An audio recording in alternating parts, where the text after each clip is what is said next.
bo'lishligimizni Alloh o'zi hammalarimizga nasib aylasin. Avvalo Alloh taolo barchalarimizni mana shu muborak joylarga yetkazdi. Albatta biz Alloh taoloning eng suygan bandalaridanmiz.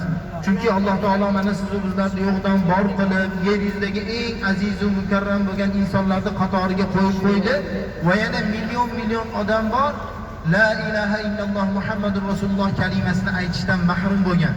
Alloh taolo siz bizlarga mana shunday bir ulug' ne'mat, iymon ne'matini berib turib, bugungi kunda esa o'zini baytiga kelib ibodat qilishlikdek mana shunday bir ulug' sharafni berib turgan ekan.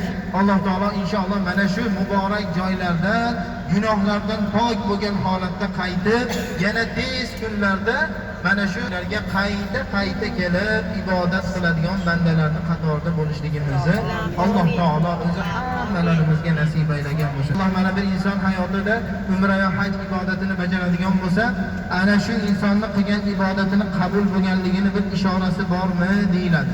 Ana shunda aytiladiki, kim umra va haj ibodatini bajaradigan bo'lsa, uni hayotida qabul bo'lganligini bir alomati bu uni batamom bir o'zgarishligi bilan